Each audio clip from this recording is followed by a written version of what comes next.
Okay, so here we are going to grab our thread and our hook.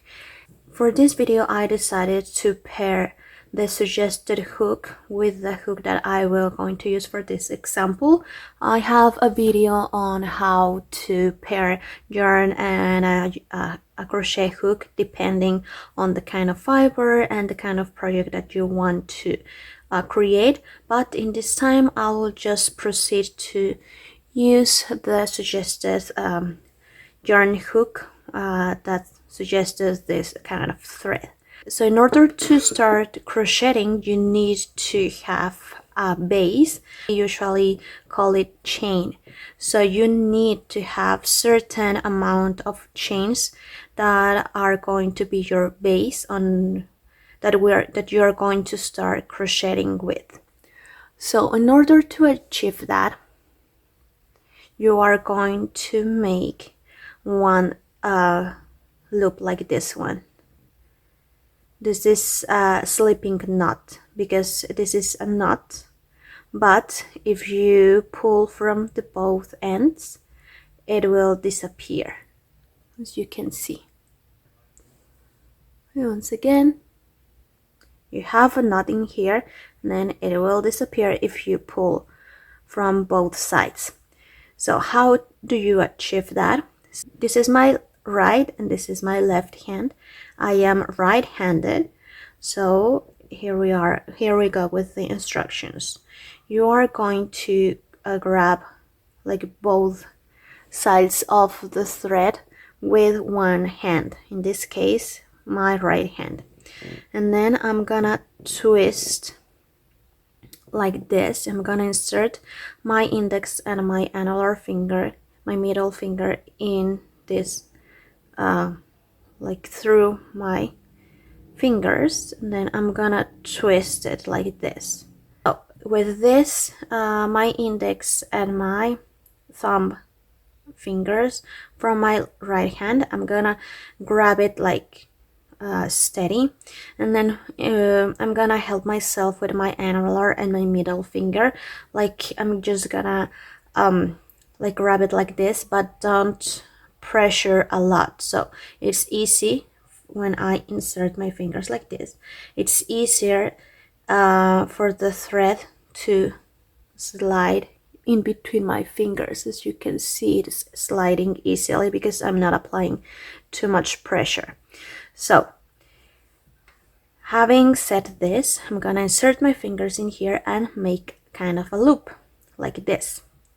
And then, as you can see, like the movement, it's going to make my annular and my middle finger like going like this, like making a semicircle involvement movement, like a semicircle towards me or towards you, right?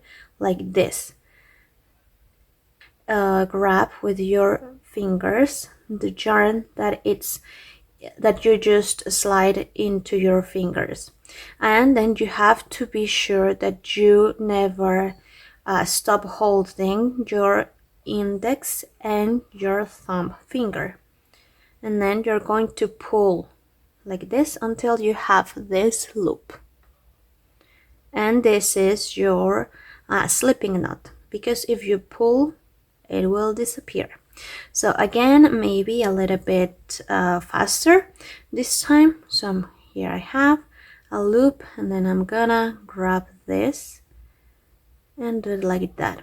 Okay, and then this is what is called a slipped knot.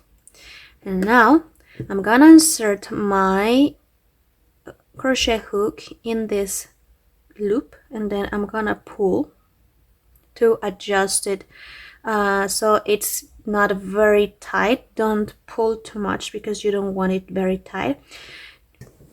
What you want is that your crochet hook slides like very tight, that it's tight but not too tight, that it's easy for it to come and go completely, like this one. Like, because if I pull a lot and then I pull it too tight, then it's going to be difficult if I want to, if I want to get in again. It's gonna be hard and tough. So you want to avoid that by adjusting so that it's nice and smooth, just like this, okay? But also you don't want it to be like super loose. You don't want it to be like this, let's say. We don't want loose stitches, because then you can lose the definition and the measurement, and it can be a chaos unless you are aiming to that, right? But as we could see in the previous video where I talk about how to pair a crochet hook with a yarn, then it will all depend on the purpose that you have and what are you crocheting and the project and the pattern and everything, right? But first things comes first, so you need to do it like the correct way, let's say. Just a little recap.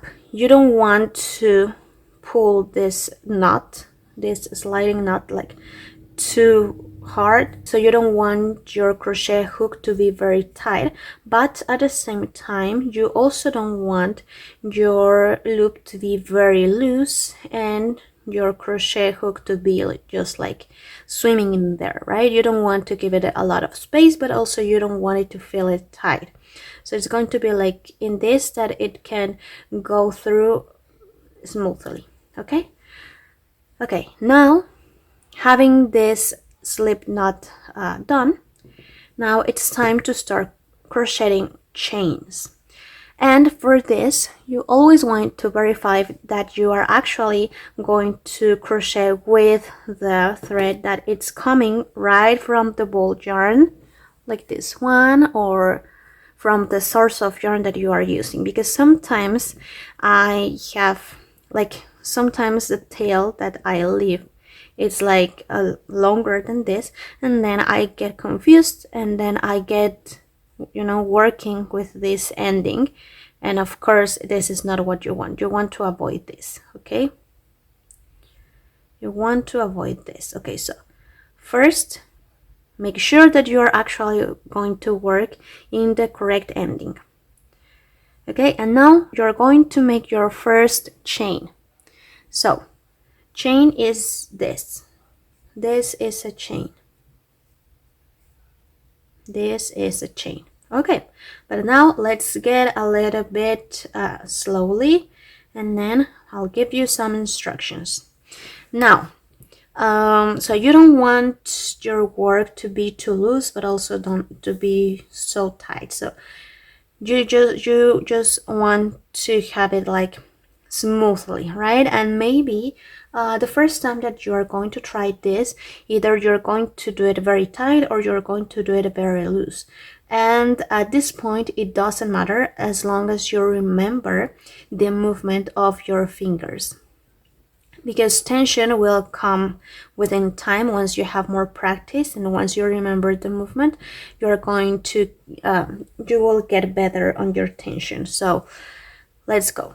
With your right hand, you're going to move the crochet hook, and with your left hand, you're going to hold what you are crocheting, or the thread, let's say.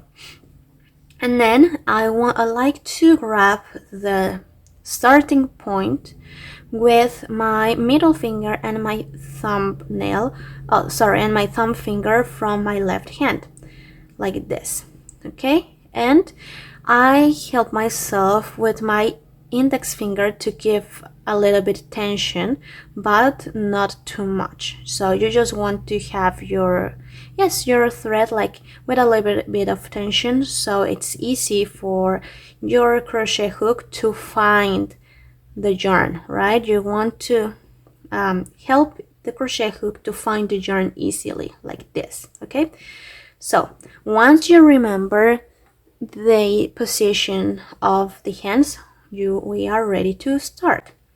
So you are going to start by introducing the crochet hook, let's say, in between your fingers, like this. And to this act, it's called yarn over. So when the yarn is over or above the crochet hook, this is called yarn over.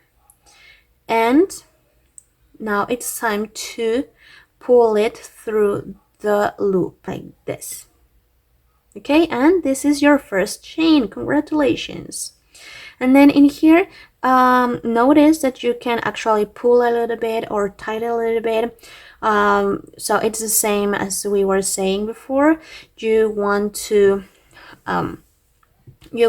your hook to be in this tension that it's easy to go through, but also not too tight but not too loose. Okay, so be careful and try to always keep the same tension with everything that you work with.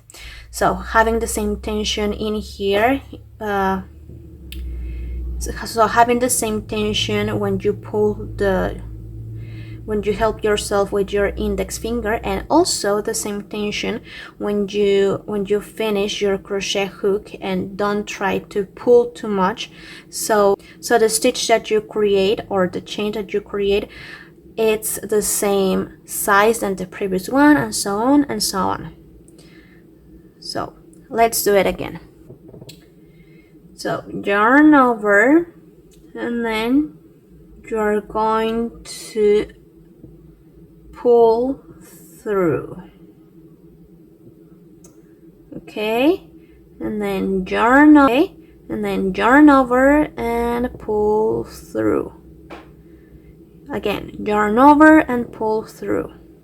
And as you are increasing the distance from where you started and where your crochet hook now is, you will need to adjust your your middle finger and your thumb finger, so it's easier for you to continue with this.